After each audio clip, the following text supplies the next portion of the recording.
বলা হয় যে আপনি বিএনপি বিভক্ত করার পিছনে আপনার হাত আছে। আপনার কোশ্চিনটি খুবই জটিল একটি প্রশ্ন। Mind care counselling and psychotherapy centre.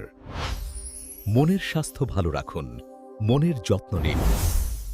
আসসালামু আলাইকুম। নবগঙ্গা টিভির ধারাবাহিক আয়োজন সমসাময়িক রাজনীতিতে আপনাদের সাথে আছি আমি মোহাম্মদ সোহাগ হোসেন। সবাইকে জানাচ্ছি নবগঙ্গা টিভির পক্ষ থেকে আন্তরিকভাবে শুভেচ্ছা এবং অভিনন্দন। আসসালামু আলাইকুম। আশা করি সবাই ভালো আছেন। আমাদের সমসাময়িক রাজনীতি, যেখানে আমরা ঝিনাইদহের রাজনীতি তথা সারা বাংলাদেশের রাজনীতি নিয়ে কথা বলে থাকি, তারই ধারাবাহিকতায় আজকের এই অনুষ্ঠান। আজকের অনুষ্ঠানে উপস্থিত আছেন ঝিনাইদহ জেলার তরুণ রাজনীতিবিদ ডাক্তার ইব্রাহিম রহমান বাবু, যিনি ড্যাবের সাংগঠনিক সম্পাদক কেন্দ্রীয় এবং স্বাস্থ্য বিষয়ক সম্পাদক ঝিনাইদহ জেলা বিএনপি। তার সাথে আমরা আজকে কথা বলবো ঝিনাইদহ সমসাময়িক রাজনীতি নিয়ে। আসসালামু আলাইকুম। ওয়ালাইকুম আসসালাম। আপনি কেমন আছেন? আছি, আলহামদুলিল্লাহ ভালো আছি। আপনি কেমন আছেন? আলহামদুলিল্লাহ ভালো আছি। নবগঙ্গা টিভির স্টুডিওতে আপনাকে স্বাগতম। ধন্যবাদ আপনাকে। ঝিনাইদহ জেলার সমসাময়িক রাজনীতি নিয়ে আমরা কথা বলে থাকি আমাদের এই অনুষ্ঠানে, তারই ধারাবাহিকতায় আজকের অনুষ্ঠান। তো আমরা প্রথমেই শুরু করব একটু নির্বাচন নিয়ে। যেহেতু নির্বাচন চলে গিয়েছে, নির্বাচন পরবর্তী সময়ে সব বিষয় নিয়ে আমরা আলোচনা করব, কিন্তু নির্বাচনের পরবর্তী সময়ে আপনাকে প্রথম পেলাম, এই জন্য আমরা নির্বাচন দিয়ে শুরু করব। আপনি মনোনয়ন প্রত্যাশী ছিলেন, নির্বাচন আসলে কেমন গিয়েছে এবং কেমন ছিল, আপনার জায়গা থেকে মতামত জানতে চাইব।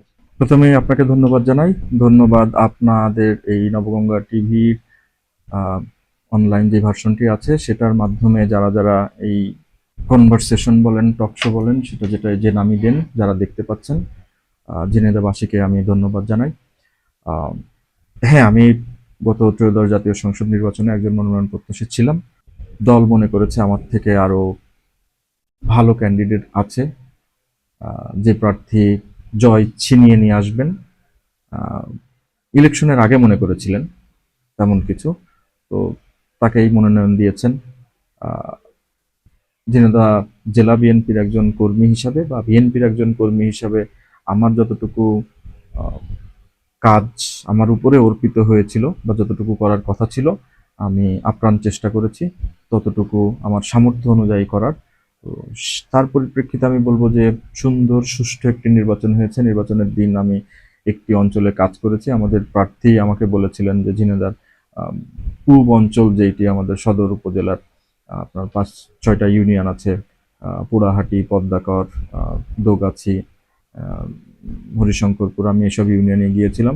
স্বতঃস্ফূর্ত নির্বাচন আমি দেখেছি ওই সমস্ত জায়গাগুলিতে। জি, ধন্যবাদ আপনাকে। নির্বাচন নিয়ে কথা হচ্ছিল, নির্বাচন কি আসলে জনগণের প্রত্যাশা পূরণ করতে পারছে কিনা, আপনার কি মনে হয়? আসলে জনগণের প্রত্যাশা, এখন এই জনগণের প্রত্যাশা, জনগণ যেই শব্দটুকু, এই শব্দটুকু আসলে পার্সেন্টেজ কিভাবে আপনি ভাগ করবেন? যেমন আমাদের বিএনপির যিনি প্রার্থী ছিলেন, আমাদের এই আসনে ভোটার 5,527 বা সামথিং, যাই হোক একটা রাউন্ড ফিগার ধরলাম আমরা 5 লাখ ভোটার। তো এখানে আপনার আমি ঠিক এক্সাক্ট ফিগার আমার স্মরণ নাই, কিন্তু খুব সম্ভবত আমাদের ধানের শীষে যিনি প্রার্থী ছিলেন তিনি 1,70,000 ভোট পেয়েছেন, আর 1,90,000 বা 2 লাখের খুব কাছাকাছি ভোট পেয়েছেন জামাতের দাঁড়িপাল্লার যিনি প্রার্থী ছিলেন। তো ভোট তো দুজনেই পেয়েছেন এবং প্রচুর পরিমাণ ভোট পেয়েছেন, একজন 1,70,000, একজন 1,90,000। আসলে প্রত্যাশা আপনি কিভাবে এই জিনিসটা পরিমাপ করবেন? যারা ধানের শীষে ভোট দিয়েছে তারা আশাহত হয়েছে, যারা দাঁড়িপাল্লায় ভোট দিয়েছে তারা খুশি হয়েছে, কিন্তু ওই 1,70,000 যারা ধানের শীষে ভোট দিয়েছে তারা কি আসলে খুশি হতে পেরেছে? প্রত্যাশার বিষয়গুলি আসলে পরিমাপে এতদিন পর আসলে সুষ্ঠুভাবে নির্বাচন হয়েছে আপনার ভাষ্য মতে, সেক্ষেত্রে জনগণ কি সুষ্ঠুভাবে ভোট দিতে পেরেছে কিনা এই বিষয়ে আমরা জানতে চাইবো। হ্যাঁ, আমাদের ঝিনাইদহ 2 আসনে নিঃসন্দেহে এটা আমি অবশ্যই বলতে পারি, এটা আমাকে বলতে হবে যেহেতু আমি নির্বাচনের বিভিন্ন কেন্দ্রতে ঘুরেছি। আমি সকালবেলা আমার নিজের ভোট দেওয়ার পরে আমি প্রায় 30-35টা মতন কেন্দ্রে আমার যাওয়ার সুযোগ হয়েছিল। তো আমি কোনো জায়গায় কোনো হট্টগোল দেখিনি, কোনো বিশৃঙ্খলা দেখিনি। তো সেক্ষেত্রে অবশ্যই আমাকে বলতে হবে যে নির্বাচন সুষ্ঠু হয়েছে। আপনাকে অসংখ্য ধন্যবাদ। আমরা যেহেতু কথা বলছিলাম যে নির্বাচন কেন্দ্রিক, সেহেতু নির্বাচনে আপনাকে অনেক সময় আপনাদের জেলা বিএনপি আপনাকে প্রতিপক্ষ মনে করে। এটা রিউমার কি কোন সত্য, এটা আপনি বলবেন, আপনি ভালো জানেন।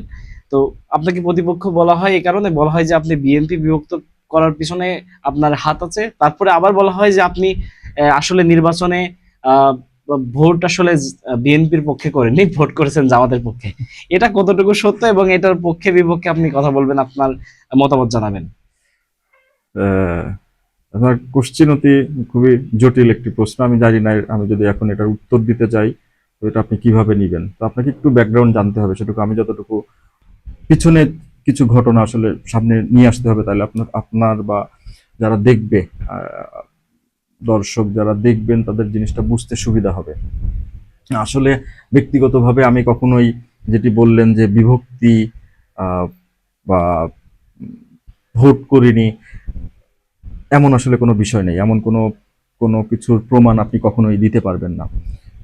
হ্যাঁ, কিছু কর্মসূচি আমি আলাদাভাবে করি, যেহেতু আমার একটা আলাদা বলয় আছে, এবং সেটারও কিছু কারণ আছে। সেটার কারণ হচ্ছে আমি জেলা বিএনপির, প্রথমে আমি পৌর বিএনপির একজন সদস্য ছিলাম, জেলা বিএনপির সদস্য ছিলাম, তারপরে এখন জেলা বিএনপির স্বাস্থ্য বিষয়ক সম্পাদক। তো ধাপে ধাপে ধাপে ধাপে আমাকে উঠে আসতে হয়েছে। এখনো যে পর্যায়ে আছি, মানে পদের প্রায় সর্বনিম্ন স্তরে আমি আছি পদের দিক থেকে। এখানে তো আমি একটু সম্পর্ক প্রশ্নটা করে জি রাখি, প্লিজ। যদিও সেটা হচ্ছে আপনার বাবা আহ, জননেতা মরহুম মশিউর রহমান, যার রাজনীতি আপনাকে অনেকেই বলে থাকে যে আসলে আপনি আহ, তার কারণে আসলে রাজনীতিটা করে যেতে পারছেন, এমনটা কি আসলে? এটার উত্তর দেবেন আপনি প্রশ্নের মধ্যে। আচ্ছা, আপনার প্রশ্ন অনেকগুলি হয়ে গেল, আমি জানি না জি কতটুকু আমি জি জি, আপনি আহ, এক এক করে দিবেন। মনে রাখতে পারবো। তো আমি চেষ্টা করি একটা একটা করে দেওয়ার। লাস্ট যে প্রশ্নটা করলেন সেটা আপনি বলি।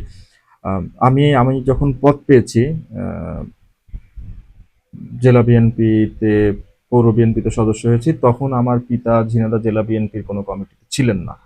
আমার পিতা যখন সর্বশেষ 2019 সাল পর্যন্ত ঝিনাইদহ জেলা বিএনপিকে নেতৃত্ব দিয়েছেন, তখন পর্যন্ত আমি কোনো পদে ছিলাম না, ঝিনাইদহ জেলা বিএনপির কোনো পদে ছিলাম না।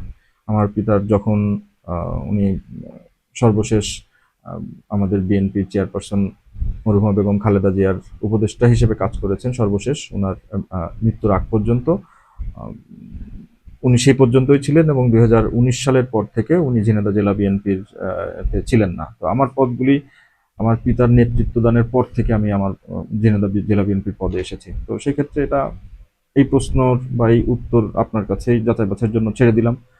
যদি আমি পিতার সুবিধার জন্য বা উনি থাকার ক্ষেত্রে যদি আমার সুবিধা হতো, তাহলে হয়তো বা আমি এখন আরো অনেক বড় পদে থাকতাম, এবং পিতারা যেই কমিটিতে ছিলেন উনি সভাপতি হিসেবে, হয়তো বা ওই কমিটির খুব ভালো কোনো পদে থাকতাম। তো সেই সুযোগ আমার তো হয়নি। তো সেটার বিচার বিশ্লেষণ আপনার উপরে ছেড়ে দিলাম।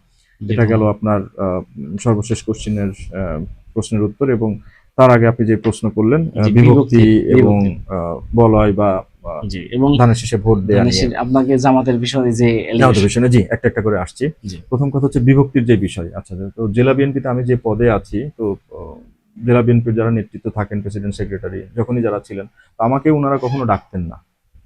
এবং মজার বিষয় হচ্ছে এখন ওনারা ডাকেন না। এবং আমার সাথে যারা আছেন জেলা বিএনপিতে, আমার সাথে আরো বেশ কিছু মানুষ আছেন যাদের জেলা বিএনপিতে পদ আছে, তো ওনারা কখনোই আমাদেরকে ডাকেন না। তো আমরা বাধ্য হয়েছি, রাজনীতি যেহেতু করি, আমরা আমাদের কিছু কর্মসূচি করতে হবে, কেন্দ্র ঘোষিত যেগুলি কর্মসূচি থাকে বা অন্যান্য কর্মসূচি থাকে।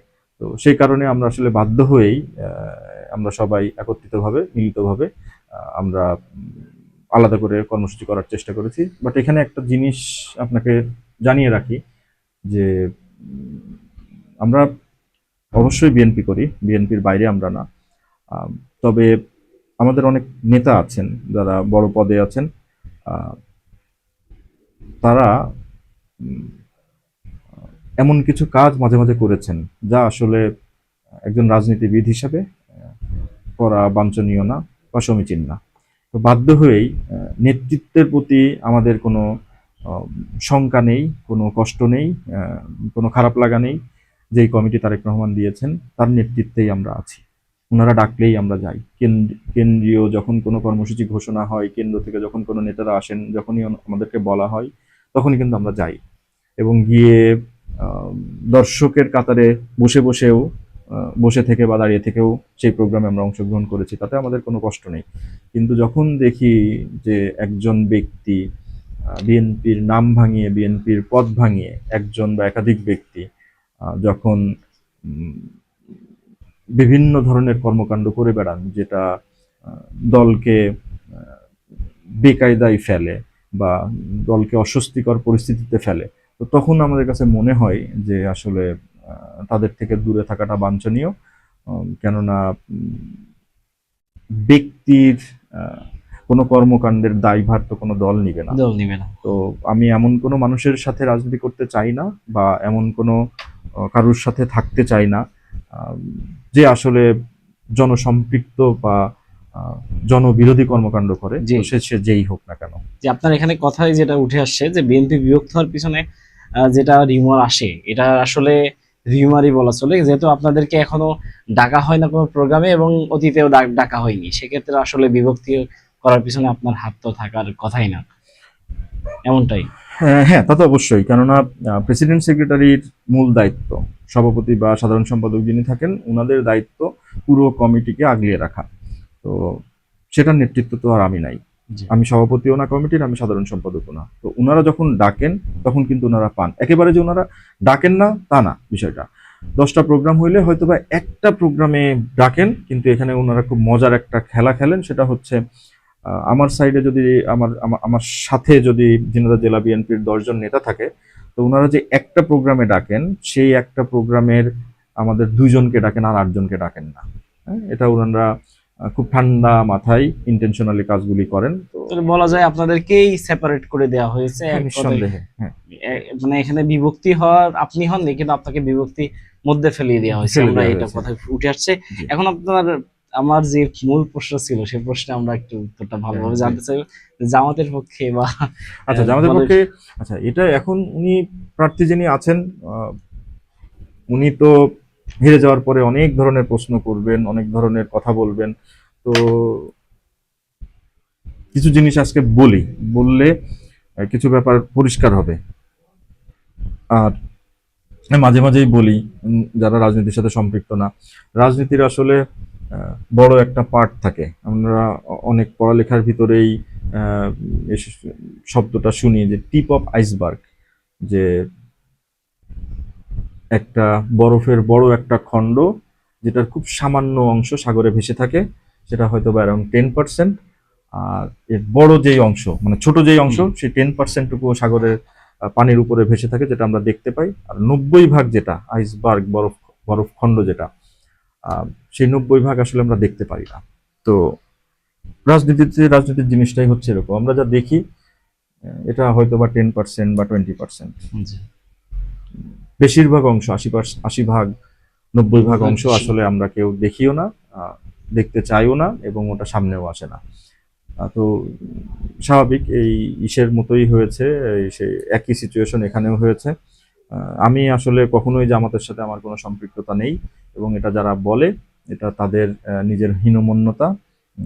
আমি চ্যালেঞ্জ করে বলতে পারি, আমার সাথে জামাতের ক্যান্ডিডেট মনোনয়ন পাওয়ার পরে একদিন দেখা করতে এসেছিলেন খালেদা জিয়া মারা যাওয়ার পরে।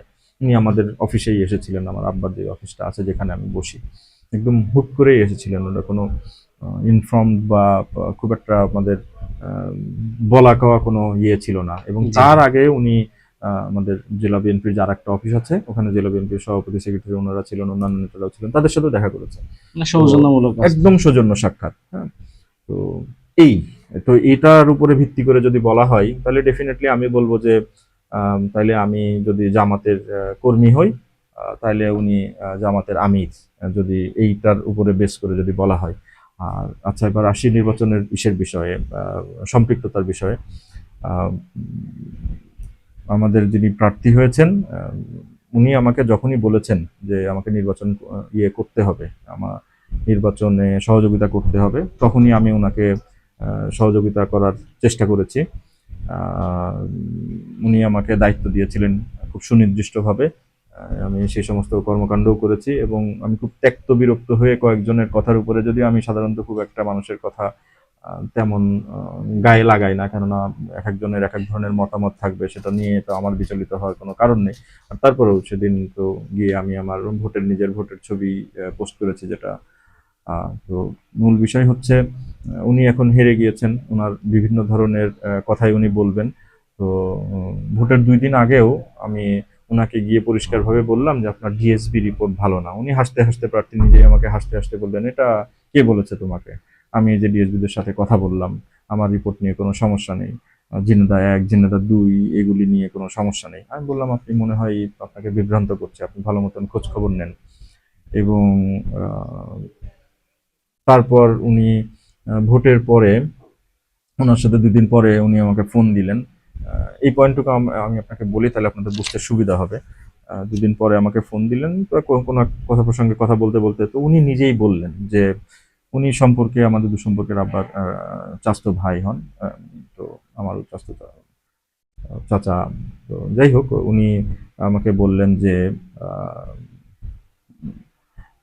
আমার হারার পিছনে তো আমি বুঝতে পারছি যে তুমি আমার বিরোধিতা করেও কতগুলি ভোট কাটতে পারবা, আর তুমি আমার সাথে থেকেও আমার ভোট কতটুকু বাড়াতে পারবা সেগুলি আমি সবই জানি।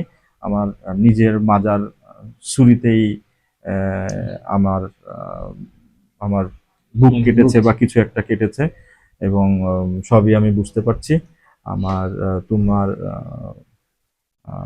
আমার সাথে তারাই বেইমানি করেছে যারা তোমার আব্বার সাথে বা আমার ভাইয়ের সাথেও বেইমানি করেছে, সেই একই কাজই ওনারা করেছেন। তো আমি বললাম, সেটা আপনি তো বুঝতে পারছেন। এবং ইন্টারেস্টিং হচ্ছে, ইসের পরে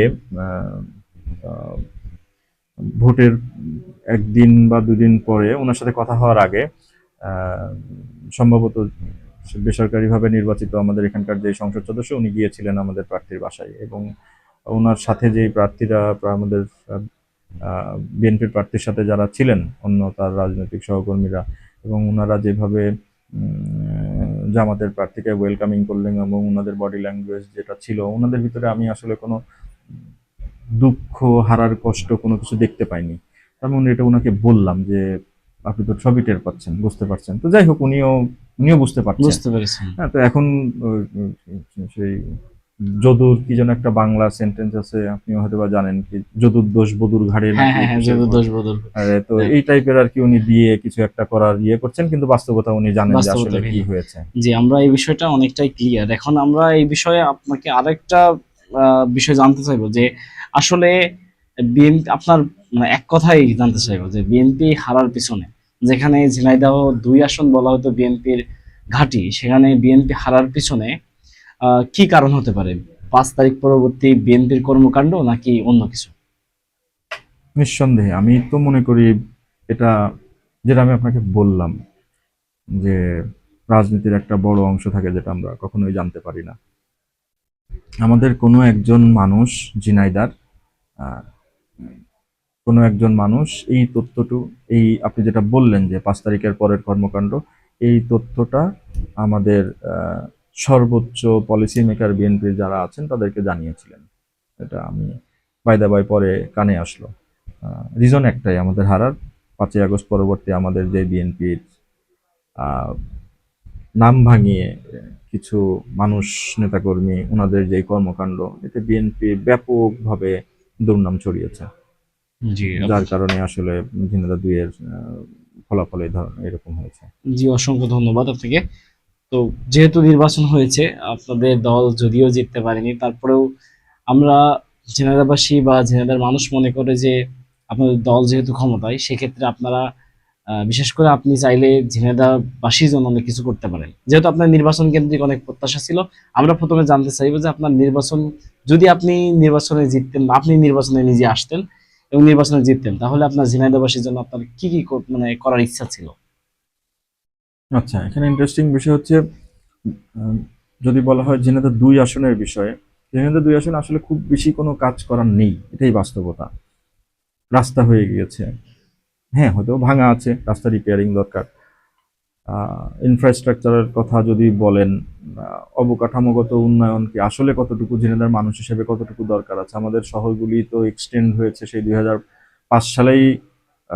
আগে তো খুব ছোট্ট একটা শহর ছিল ঝিনাইদহ, খুবই ছোট একটা শহর ছিল। এই শহরেই আমার বেড়ে ওঠা, এখানে তো পড়ালেখা করেছি। তো তারপর তো সরকারি প্রতিষ্ঠানগুলি হতে হতে 4 রাস্তা চারদিকে আপনারা দেখছেন, শহর থেকে প্রায় 2 কিলোমিটার 3 কিলোমিটার শহর এক্সটেন্ড হয়েছে। এগুলি শুধুমাত্র উন্নয়নের কারণেই হয়েছে, এবং সবই আমার প্রয়াত পিতা মরহুম মুশিউর রহমানের হাত ধরেই এসব অবকাঠামোগত তৈরি বা উন্নয়নগুলি হয়েছে। তো আসলে অনেকগুলি প্রতিষ্ঠান আছে, যেই প্রতিষ্ঠানগুলি এখন পর্যন্ত চালু হয়নি। ওনার যে চিন্তা ভাবনা ছিল যে আমাদের এখানে প্রতিষ্ঠান হবে এবং ঝিনাইদার মানুষ এখানে চাকরি করবেন, ঝিনাইদার ছেলে পেলে যারা থাকবে, যেই মানুষগুলি চাকরি করবে তাদের যে ফ্যামিলি মেম্বার, বাচ্চা কাচ্চা, তারা এখানেই ভালো স্কুলের ব্যবস্থা হবে, এখানে ভালো আহ, আহ, চিকিৎসার ব্যবস্থা থাকবে, যাতে ঝিনাইদহের মানুষকে কষ্ট করে ঢাকা যেতে না হয় বা অন্য কোনো জেলায় যেতে না হয়। তো উনি কাজ শুরু করেছিলেন, আপনারা নিজেই সেগুলি তো দৃশ্যমান হয়েছে। তো আল্লাহ ওনার নসিবে দেয়নি পুরো কাজ শেষ করে যাওয়ার। যদি ভবিষ্যতে কোনোদিন সুযোগ হয়, হয়তোবা চেষ্টা করব সেগুলিকে, ওনার সেই স্বপ্ন পরিকল্পনা যেগুলি ছিল, যে আমাদের কাছে কিছু লিস্ট আছে, এবং কিছু অসম্পূর্ণ কাজ আছে। তো আমি চেষ্টা করব, যদিও আমাদের এখান থেকে আমরা কোনো সংসদ সদস্য পাইনি, বা যেহেতু দল ক্ষমতায়, আমি চেষ্টা করব সংশ্লিষ্ট মন্ত্রণালয়ে গিয়ে আমাদের ওনাদের কাছে আকুতি মিনতি করে যে আমাদের এই জিনিসগুলি দরকার, এইগুলি ঝিনাইদহতে নিয়ে আসার জন্য চেষ্টা করব আমরা। জি, এখন যেহেতু আমরা সমসাময়িক রাজনীতি নিয়ে কথা বলি, যেহেতু ঝিনাইদহের রাজনীতি আপনি কেমন দেখছেন এবং ঝিনাইদহের রাজনীতির বর্তমান পরিস্থিতি নিয়ে আপনার মতামত কি? আসলে খুব বেশি জেনারেল একটা কোশ্চেন করে ফেললেন। ঝিনাইদহের রাজনীতি, ওভারঅল রাজনীতি আমরা জানতে চাই। রাজনীতির তো অনেক পার্ট থাকে বা অনেক অনেক অঙ্গ প্রত্যঙ্গ থাকে। তো আপনি কোন স্পেসিফিক্যালি কি বিষয়ে জানতে চাচ্ছেন? যেমন রাজনীতির যদি পার্ট বলেন, তাহলে রাজনৈতিক দল আছে এখানে, তারপরে রাজনৈতিক ব্যক্তি আছে, আপনাদের বিএনপি রাজনৈতিক রাজনীতি কর্মকাণ্ড এবং আছে। বিএনপি রাজনীতির সাথে প্রতিপক্ষের রাজনীতি, এই বিষয়ে আমরা জানতে চাইবো যে আপনাদের বিএনপির রাজনীতির এখন কি অবস্থা, এবং জেলা বিএনপির রাজনীতি, এবং সার্বিক বিষয়ে আপনাদের প্রতিপক্ষদের সাথে আপনাদের রাজনীতি কেমন অবস্থায় চলছে। আসলে বিএনপির মূল রাজনীতি তো ছিল আসলে আওয়ামী লীগের সাথে। তো আওয়ামী লীগ তো ঝিনাইদহতে এখন নাই। আমাদের তো এখানে তো বড় বড় নেতা ছিলেন আওয়ামী লীগের, যারা অনেকের অনেক কিছু ভেঙে ফেলতেন, অনেক কিছু করতেন। তো তারা যে সময় ওর বিএনপি নেতাদের পাঞ্জাবি টেনে ছিঁড়ে ফেলতেন বলে দাবি করেন, ওনারা যখন অনেক লম্বা লম্বা কথা বলেছেন, তখন আসলে বিএনপির কোনো নেতাকে কখনোই কোনোদিনই কোনো প্রতিবাদ করতে দেখিনি। এখন সবাই এসে অনেক বড় বড় নেতা হয়েছেন, বিশাল কিছু করে ফেলেছেন, ফাঁকা মাঠের ভিতরে দলের শীর্ষ পদ নিয়ে 10 জন মানুষ নিয়ে বসে বসে অবরোধ করেছেন। এখন বিশাল ত্যাগী নেতা হয়ে গেছেন। পালিয়েছিলেন ঢাকাতে।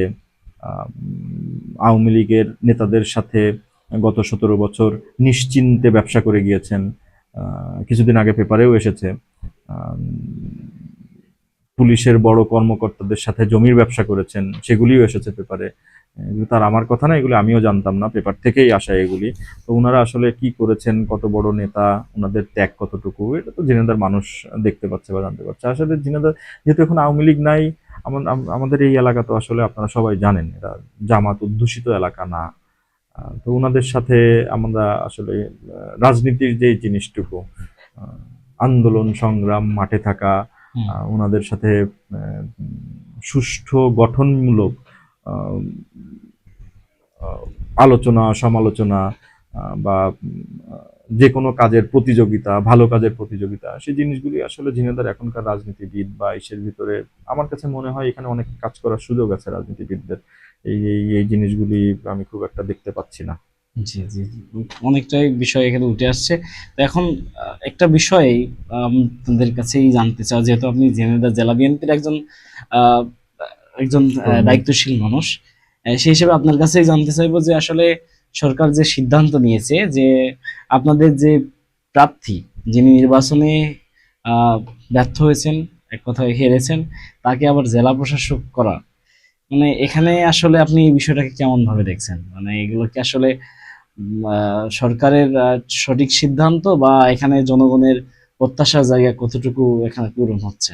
আচ্ছা, এখানে বিষয় হচ্ছে আপনি নিজেই দুটা বিষয় পরিষ্কার করেছেন। একটা হচ্ছে জনগণ কিভাবে দেখছে, আর একটা হচ্ছে সরকার কি বলেছেন, সরকারের সিদ্ধান্ত কি সিদ্ধান্ত। আসলে সঠিক আচ্ছা, বলে মনে করেন? সরকার যেহেতু এই পদে ওনাকে দিয়েছে, তার মানে হচ্ছে অবশ্যই সরকার সঠিক সিদ্ধান্ত নিয়েছে বলেই সরকার মনে করছে, সে কারণে ওনাকে দিয়েছে। এখন জনগণের যে বিষয়টা, সেটা জনগণের উপরেই ছাড়তে হবে, বা তাদের মানসিকতা, তারা কি মনে করেন, সেটাই তাদের দেখার বিষয় বা চিন্তার বিষয়। এটা তো আমি আমার পারসেপশন বলবো, কিন্তু আমার পারসেপশন সবার পারসেপশন না। জনগণ তো আসলে ভোটের মাধ্যমে তার একটা জায়গা দেখিয়ে দিয়েছে, কিন্তু তারপরে আবার তাকে প্রশাসক হিসেবে নিয়োগ দেয়া, এটা এটা আহ, কিভাবে দেখছেন আপনি?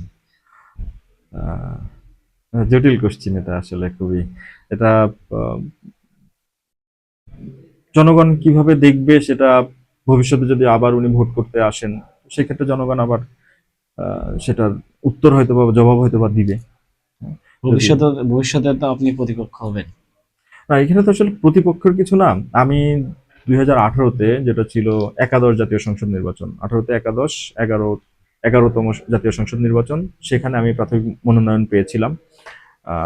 12 তম যে জাতীয় সংসদ নির্বাচন, সেখানে তো বিএনপি অংশগ্রহণ করেনি। তারপরে ত্রয়োদশ জাতীয় সংসদ নির্বাচন, মানে 13তম, এখানে আমি আবারও মনোনয়নের জন্য চেষ্টা করেছি। দল যাকে ভালো মনে করেছে তাকে দিয়েছে।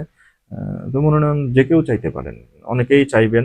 দল যাকে যোগ্য মনে করবে, যাকে দিলে পাশ করে আসতে পারবে, যাকে দিলে ওখানকার বিএনপি টিকে থাকবে, মানুষ বিএনপির বিষয়ে জি দুর্নাম করবে না, দলের বিষয়ে একটা ভালো মনোভাব থাকবে, জি তাকেই হয়তো বা দিবেন। জি, আপনাকে ধন্যবাদ। তো যেহেতু আপনাদের বিএনপি রাজনীতি নিয়ে আমরা এখানে কথা বলছিলাম, সেহেতু আমাদের একটা প্রশ্ন এসে যায় যে আপনাদের আহ জাতীয়তাবাদী বিএনপির যে দল, এই দলের যে ছাত্র সংগঠন, এই ছাত্র সংগঠনে দেখা যায় যে ছাত্র যারা আসলে দায়িত্বশীল, তাদের অনেকের ছাত্রত্ব নাই, অনেকেই অনেক বয়সী, অনেক বলা যায় যে অনেকে দেখা গেল যে আহ এখন এটা হয়তো বা আপনাদের বয়সের কাছাকাছি হতে পারে, এমন দায়িত্বশীলও থাকতে পারে, এবং আছে অনেকেই যারা যাদের ছাত্রত্বই নাই। তো এই যে ছাত্র রাজনীতিতে আহ, যাদের ছাত্রত্ব নেই তাদেরকে দিয়ে আপনাদের যে কমিটি করা বা এদেরকে দায়িত্বে রাখা, এই বিষয়টা আপনারা কিভাবে দেখেন? এবং সামনে কি আসলে যাদের ছাত্রত্ব আছে তাদেরকে দিয়ে ছাত্র রাজনীতি করানোর ইচ্ছা আছে কিনা আপনাদের? ভাবছে কি ভাবছে? এখানে কয়েকটা পয়েন্ট আছে যেগুলি আপনি বললেন। প্রত্যেকটা আপনি তো অপশন দেন অনেকগুলি করে। তো আপনার ইসের ভিতরেই, অপশনের ভিতরেই বেশ কিছু জায়গায় আপনার উত্তর উঠে আসে। তো এখানে যে জিনিসটা সেটা হচ্ছে, আহ, আমাদের দীর্ঘদিন ধরে বিএনপির যেই অবস্থা ছিল, আমরা তো আসলে আহ, জেলা সম্মেলন, কেন্দ্রীয় সম্মেলন, এগুলি আসলে আমরা করতে পারিনি বা করা সম্ভব হয়ে ওঠেনি। ছাত্রদল কেন্দ্রিক যে ধরনের সম্মেলন করে আমাদের যেই ভোটাভুটির মাধ্যমে কমিটি দেয়া হয়, সেই সুযোগটা আসলে কিন্তু অতীতে ছিল না। এটা শুধু বিএনপি না, কারোর জন্যই ছিল না। তো দীর্ঘদিন ধরে বিএনপি ক্ষমতার বাইরে ফ্যাসিস্ট হাসিনার আহ, দুর্বিষহ কর্মকাণ্ডের যে আমরা কারণে বিগত আমরা সময়ের কর্মকাণ্ড জানি, কিন্তু হ্যাঁ, 5 তারিখ তো হতে যাচ্ছে, প্রায় 2 বছরের কাছাকাছি হতে যাচ্ছে, এর হুম, মধ্যে কি আসলে হুম। সময় হয়ে হয়ে না, ওঠেনি? হ্যাঁ, এটাও একটা ভালো কথা বলেছেন যে তারপরে অনেকদিন হয়ে গেছে। তো আপনি যদি সমসাময়িক বিএনপির কর্মকাণ্ড দেখে থাকেন, তখন দেখতে পারবেন যে এগুলি নিয়ে কিন্তু অলরেডি বিএনপি কাজ করছে। গত 2 মাস, 3 মাসের কাছাকাছি সময় চলছে, 3 মাস বিএনপি সরকার গঠন করেছে। তারপর থেকেই কিন্তু এই সমস্ত অঙ্গ সংগঠন, জেলার এবং কেন্দ্রীয়, সেগুলি নিয়ে কিন্তু আমাদের বিএনপির চেয়ারম্যান উনি কাজ করছেন, এবং আমার মনে হয় এগুলির পরিবর্তন অচিরেই দেখতে পারবেন। অতীতে গিয়েছে একরকম, কেননা আসলে খুব বাজে একটা সময়ের মধ্য দিয়ে শুধু বিএনপি না, সবাইকেই যেতে হয়েছে, অনেক কিছু সম্ভব হয়ে ওঠেনি। যদিও আপনার কাছে প্রশ্নটা করা সম্মুখীন হবে কিনা, তারপরে প্রশ্নটা করি যে আসলে এর মধ্য দিয়ে কি আপনারা, মানে বিশেষ করে যে বয়স্ক রাজনীতি ছাত্রদেরকে দিয়ে, যাদের ছাত্রত্ব নেই তাদেরকে দিয়ে ছাত্র রাজনীতি করানোর মধ্য দিয়ে আপনারা কি আসলে সাধারণ ছাত্রদের আকাঙ্ক্ষা জায়গাটা হারাচ্ছেন কিনা, আপনি কি মনে করেন? না, আমি তো সেটা মনে করি না। আমি একেবারেই সেটা মনে করি না। এটা আসলে, এটা প্রত্যেকটা দলেরই একই অবস্থান থাকে। সবার আহ, যেটা সোজা কথায় বলা যায়, সেশন জট, যেটা রাজনীতিতে সেশন জট আসলে বিএনপির রাজনীতিতে শুরু হয়েছে বা চলছিল দীর্ঘদিন ধরে, কিন্তু এই অচল অবস্থা কেটে যাবে যখনই ছাত্র দলের কমিটি দুটো আমরা তিনটা আশা করি হবে। সেটা কেটে যাবে এবং সাধারণ ছাত্রদের এবং ছাত্রত্ব যাদের আছে তাদের দিকে কমিটি হবে, এটা আশা করি। তো আমরা একটু ঝিনাইদহ যেহেতু কথা বলছি সমসাময়িক রাজনীতি, ঝিনাইদহের উন্নয়ন নিয়ে কথা বলবো। ঝিনাইদহের উন্নয়ন সম্পর্কে আহ, যেহেতু আমরা এখন শুনতে পারছি এবং চারিদিকে আনাগোনা হচ্ছে medical college, Jhenaidah medical college নিয়ে শোনা যাচ্ছে। জনাব মাননীয় মন্ত্রী জনাব অ্যাডভোকেট আসাদুজ্জামানের একান্ত প্রচেষ্টায় হতে যাচ্ছে ঝিনাইদহ মেডিকেল কলেজ। এই বিষয় নিয়ে আপনাদের কি মতামত এবং আপনি কিভাবে দেখছেন বিষয়টা? আসলে ব্যক্তিগতভাবে আমি ওনার মুখ থেকে কখনো শুনিনি যে উনি শৈলকুপাতে মেডিকেল কলেজ করার চেষ্টা করছেন। যদি উনি করতেন তাহলে হয়তো বা আমিও ব্যক্তিগতভাবে গিয়ে বলতাম ওনাকে যে মেডিকেল কলেজটা জেনারেতে হোক, হয়তো বা। যেহেতু আমি মুখ দিয়ে শুনিনি সেহেতু আমি আমি এগুলি নিয়ে কোনো কিছু বলবো না। আহ, আমি জানি না বিষয়টা যেহেতু। তবে মেডিকেল কলেজ এটা আহ, যে শব্দটা আছে ফিজিবিলিটি, ফিজিবিলিটি টেস্ট ছাড়া এটা যে আপনি একটা জায়গায় করতে যাচ্ছেন, তো এটা করলে কতটুকু চলবে, কতজন মানুষ উপকৃত হবে, ফিজিবিলিটি টেস্ট না করে বা এসব ফ্যাক্টরগুলিকে অ্যাভয়েড করে যে কোনো জায়গায় হুট করে কোনো প্রতিষ্ঠান করার সিদ্ধান্ত কেউ নেবেন বলে আমার কাছে মনে হয় না। এবং উনি ব্যক্তিগতভাবে আমি ওনাকে যতটুকু চিনি, উনি এমন কোনো কাজ করবেন না যাতে বিতর্কের সৃষ্টি হয়। এই বিশ্বাস ওনার উপরে আমার আছে। তার মানে আপনি বলতে চাচ্ছেন যে ঝিনাইদহ মেডিকেল কলেজ ঝিনাইদহ সদরে স্থাপন করলে সেটা ভালো হয়। যদি ভালো হয় উনি সেটা করবেন। জি, আপনাকে অসংখ্য ধন্যবাদ। এর পরবর্তীতে ঝিনাইদহ উন্নয়ন নিয়ে অনেক বিষয় আসছে, আমরা শুনতেছি যে কৃষি বিশ্ববিদ্যালয়ের কথা অনেকবার উঠে আসতেছে এবং আরো অনেক বিষয় উন্নয়ন কেন্দ্রিক উঠে আসতেছে। সেই বিষয় নিয়ে আপনি আসলে এই উন্নয়ন বিষয়ক জিনিসগুলো নিয়ে আপনি কিভাবে দেখেন বিষয়গুলো? না, ঝিনাইদহতে আসলে দীর্ঘদিন ধরে ঝিনাইদহ ঝিনাইদহ জেলাটা বিএনপি অধ্যুষিত জেলা বলে পরিচিত ছিল। পুরো বাংলাদেশে যদি ফেনী, বগুড়া, নোয়াখালী কয়েকটা জেলার পরে 4টা বা 5টা জেলা হয় বিএনপি অধ্যুষিত এলাকা, যেমন গোপালগঞ্জ আওয়ামী লীগ অধ্যুষিত এলাকা। বরিশাল বিভাগের কয়েকটা জেলা আছে এগুলি আওয়ামী লীগ অধ্যুষিত, এটা অস্বীকার করার কোনো উপায় নেই। তেমনই ভাবে বিএনপি ঝিনাইদহ বিএনপি অধ্যুষিত এলাকা, এটাও অস্বীকার করার কোনো উপায় নেই। এটা কোনোভাবেই আপনি এড়িয়ে যেতে পারেন না। সেই কারণে 2006 সালের পর থেকে ঝিনাইদহ সদর বা অন্যান্য আসনগুলিতে খুব দৃশ্যমান তেমন কোনো উন্নয়ন হয়নি। যা করেছিলেন 2006 সাল পর্যন্তই মোটামুটি আমাদের তখনকার সংসদ সদস্য যারা ছিলেন বিএনপির, ঝিনাইদহ 2 আসন, ঝিনাইদহ 3 আসন এবং ঝিনাইদহ 4 আসন। 2001 সালে অবশ্য শোলকুপা যেই ঝিনাইদহ 1 আসনটি, ওই আসনটি আবার নির্বাচিত হন আওয়ামী লীগের তখনকার যিনি আব্দুল হাই, উনি 2001 সালে। এবং 2, 3, 4 এই 3টে বিএনপির আসন ছিল বা বিএনপির সংসদ সদস্য ছিলেন। বিএনপি অধ্যুষিত এলাকা আমরা বুঝতে পারছি। জি, এবং তার আগের যদি আপনি দেখেন 96 সালের দুটি নির্বাচন, 1991 সালের নির্বাচন, সব জায়গায় দেখবেন যে বিএনপি পাশ করেছে। তো সেই কারণে 2006 সালের পর থেকে ঝিনাইদহতে আসলেই যে উপজেলাগুলিতেই বলেন, আমার কাছে মনে হয়েছে যে পরিমাণ কর্মকাণ্ড হওয়া উচিত ছিল সেই পরিমাণ তেমন হয়নি। একটা হয়নি। কেননা 1 থেকে 6 সাল পর্যন্ত যে সমস্ত প্রতিষ্ঠান ঝিনাইদহতে হয়েছে, সেই সমস্ত প্রতিষ্ঠান এখন পর্যন্ত অনেক জেলাতে হয়নি। কিন্তু তারপরে হয়তো বা একটা দুটো টেক্সটাইল ইউনিভার্সিটি সম্মত হয়েছে। এছাড়া তো আমি আর কোনো কিছু তেমন সেক্ষেত্রে দেখি না। ঝিনাইদহ উন্নয়ন এগ্রিকালচার বিশ্ববিদ্যালয় মানে কৃষি বিশ্ববিদ্যালয় এগুলো প্রয়োজনীয় উন্নয়ন দরকার আপনি বলে মনে করেন। তো এখন আপনাদের জেলা বিএনপিতে আসলে তরুণদের নিয়ে আপনারা কি ভাবছেন? তরুণদের বিএনপি আসলে তরুণদের নিয়ে কি ভাবে, ভাবনার জায়গাটা কি? তরুণরা কি আসলে আপনাদের রাজনীতিতে এসে সুইটেবল মানে কমফোর্টেবল ফিল করবে কি, মানে কোনটা আপনারা তরুণদের নিয়ে কি ভাবনা আছে আপনাদের? অবশ্যই তরুণদেরকে তো প্রাধান্য না দিলে ভালো রাজনীতি সৃষ্টি হবে না বা তৈরি হবে না। আর এখন তো তারুণ্য নির্ভর বাংলাদেশ। আম, সর্বশেষ যেই ডাটাটি ছিল আপনার আম, ভোটের, সেখানে তো 40% হয়তো বা অ্যারাউন্ড 30 পর্যন্ত, যারা 30 বছর বয়স পর্যন্ত, তারাই ছিল প্রায় 40% বা 60%, এই টাইপের একটা ইয়ে ছিল। তো তার মানে হচ্ছে বেশিরভাগ মানুষ ছিল ইয়াং জেনারেশনের ভিতরে।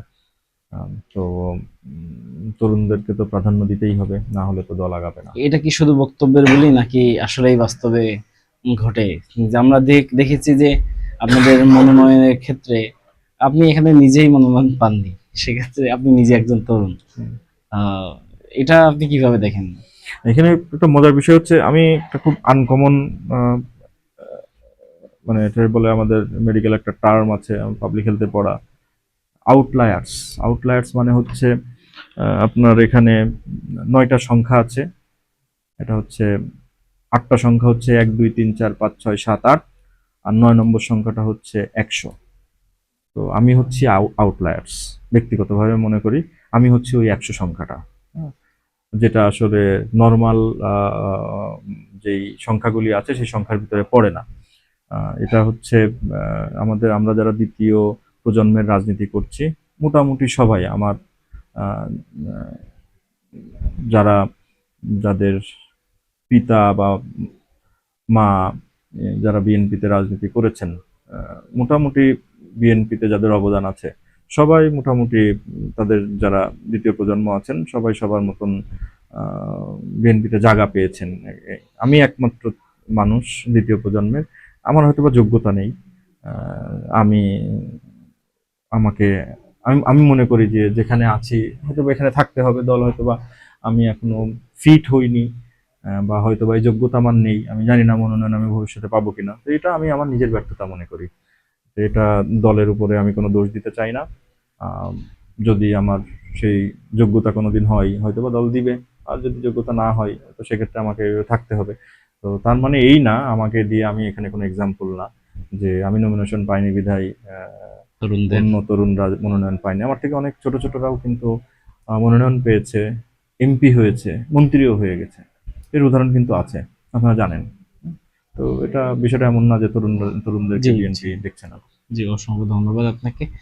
তো আপনাকে অসংখ্য ধন্যবাদ যে আপনি আপনার মূল্যবান সময় আমাদের দিয়েছেন। তো আমাদের অনুষ্ঠানে যেহেতু শেষ পর্যায়ে চলে এসেছি, শেষ পর্যায়ে আপনাকে শেষ প্রশ্ন দিয়ে শেষ করব। সেটা হচ্ছে ঝিনাইদহের মানুষকে নিয়ে আপনি আসলে সর্বশেষ কি ভাবনা ভাবছেন, এবং তাদের সম্পর্কে আপনার কি মেসেজ থাকবে, তাদের প্রতি আপনার কি মেসেজ থাকবে সর্বশেষ? জেনারেল যেই সাধারণ প্রশ্ন যেগুলির উত্তর অনেকভাবে দেয়া যায়, তো সেগুলি আসলে উত্তরগুলি বেস্ট অপশনটা, সব থেকে ভালো উত্তরটা খুঁজে পাওয়াটা টাফ। তবে উম, যেহেতু রাজনীতির সাথে আমি ব্যক্তিগতভাবে দীর্ঘদিন ধরে আমি উম, পারিবারিকভাবে রাজনীতির সাথে জড়িত, তো রাজনীতির সাথে আমরা থাকবো।